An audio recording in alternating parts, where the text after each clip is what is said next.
We have heard wisdom calling from the streets. We have learned that the fear of the Lord is the beginning of knowledge.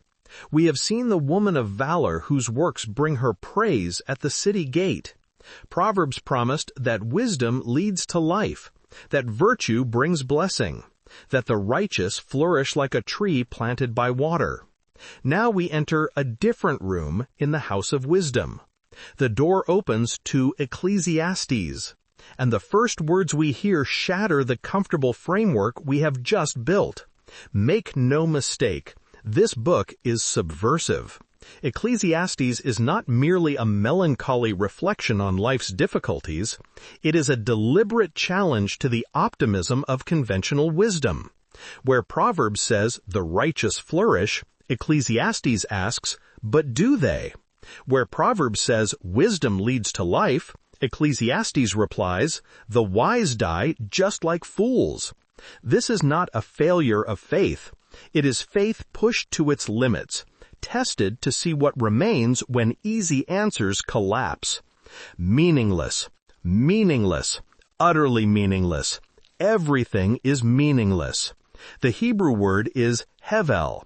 It means vapor, breath, mist, something that appears and disappears before you can grasp it. The King James translation rendered it vanity. Modern translations often use meaningless or futile. But perhaps the truest translation is simply vapor. Everything is vapor. The voice belongs to a figure called Kohelet in Hebrew, the teacher, the preacher, the assembler of wisdom. Tradition identifies him with Solomon, though the book never names him directly. He is introduced as the son of David, king in Jerusalem. He has tried everything. I said to myself, "Come now, I will test you with pleasure to find out what is good." But that also proved to be meaningless. Laughter, I said, is madness. And what does pleasure accomplish? The teacher is not a naive fool. He has experimented. He has investigated. He has pursued every avenue that might lead to lasting satisfaction. I undertook great projects. I built houses for myself and planted vineyards. I made gardens and parks and planted all kinds of fruit trees in them. I made reservoirs to water groves of flourishing trees. I bought male and female slaves and had other slaves who were born in my house. I also owned more herds and flocks than anyone in Jerusalem before me. Wealth, property, labor, legacy. I amassed silver and gold for myself, and the treasure of kings and provinces. I acquired male and female singers, and a harem as well, the delights of a man's heart. I became greater than anyone in Jerusalem before me. In all this, my wisdom stayed with me. The teacher is not just rich, he is the richest. He is not just powerful, he is the most powerful. And he retained his wisdom through it all. He was not corrupted by success. I denied myself nothing my eyes desired. I refused my heart no pleasure. My heart took delight in all my labor, and this was the reward for all my toil. He savored the journey. He enjoyed the process. Yet, when I surveyed all that my hands had done and what I had toiled to achieve, everything was meaningless, a chasing after the wind. Nothing was gained under the sun. The verdict is devastating. All of it, vapor, wind, gone. This is not depression speaking. This is observation. The teacher looked at the sum total of human achievement and found it could not bear the weight of ultimate meaning. Then I turned my thoughts to consider wisdom and also madness and folly. Perhaps wisdom itself holds the answer. Perhaps the examined life, the thoughtful life, the carefully considered life has value that outlasts death. What more can the king's successor do than what has already been done? I saw that wisdom is better than folly, just as light is better than darkness. The wise have eyes in their heads, while the fool walks in the darkness. The teacher affirms what Proverbs affirmed. Wisdom is better than folly. Light is better than darkness. Ecclesiastes does not reject Proverbs, it stands in tension with it. But then the knife twists. Here is where the subversion bites. But I came to realize that the same fate overtakes them both. The wise die, the fools die, the rich die, the poor die, the famous are forgotten, the forgotten were never known. Then I said to myself, the fate of the fool will overtake me also. What then do I gain by being wise? This too is meaningless. For the wise, like the fool, will not be long remembered. The days have already come when both have been forgotten. Like the fool, the wise too must die. Death erases the advantage. Death levels the playing field. Death renders all accumulation temporary. So I hated life, because the work that is done under the sun was grievous to me. All of it is meaningless, a chasing after the wind. I hated all the things I had toiled for under the sun, because I must leave them to the one who comes after me. And who knows whether that person will be wise or foolish?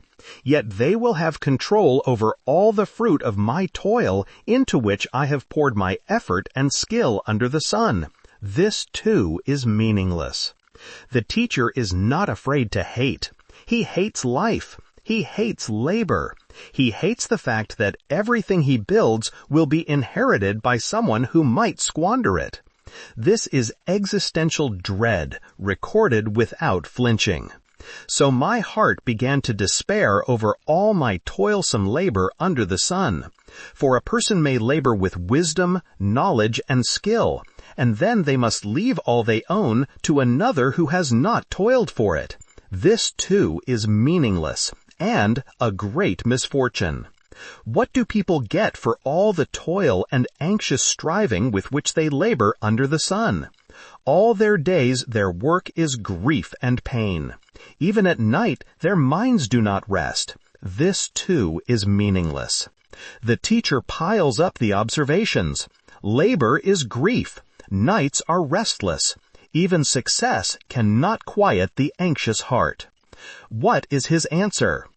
A person can do nothing better than to eat and drink and find satisfaction in their own toil. This too, I see, is from the hand of God. For without him, who can eat or find enjoyment? This is not hedonism. It is acceptance. Since we cannot control outcomes, since death erases all advantage, since the future is uncertain, the only response is to receive the present as a gift. Eat, drink, find satisfaction, and know that even this comes from God. To the person who pleases him, God gives wisdom, knowledge, and happiness. But to the sinner, he gives the task of gathering and storing up wealth to hand it over to the one who pleases God. This too is meaningless, a chasing after the wind. What has been will be again. What has been done will be done again. There is nothing new under the sun. Is there anything of which one can say, "Look, this is something new"? It was here already, long ago. It was here before our time. No one remembers the former generations, and even those yet to come will not be remembered by those who follow them. History repeats, generations forget, the wheel turns, and no one notices. This is not pessimism for its own sake. The teacher is not trying to make us miserable. He is trying to clear away illusions. He is stripping the veneer from our assumptions about progress, achievement, legacy. If everything under the sun is vapor, then perhaps meaning must come from somewhere else. For everything there is a season, a time for every activity under heaven. A time to be born, and a time to die. A time to plant, and a time to uproot. A time to kill, and a time to heal. A time to tear down, and a time to build. A time to weep, and a time to laugh. A time to mourn, and a time to dance. The most famous passage in Ecclesiastes acknowledges that life has rhythm, not random chaos, but structured alternation, birth and death, planting and uprooting, weeping and laughing. The teacher does not deny pattern, he observes it, but pattern is not the same as meaning. I have seen the burden God has laid on the human race. He has made everything beautiful in its time. He has also set eternity in the human heart. Yet no one can fathom what God has done from beginning to end. Here is the paradox at the heart of Ecclesiastes. We sense eternity. We long for permanence. We reach for meaning that outlasts death. But we cannot grasp it. We cannot fathom what God is doing. I know that everything God does will endure forever. Nothing can be added to it and nothing taken from it. God does it so that people will fear Him. The fear of the Lord appears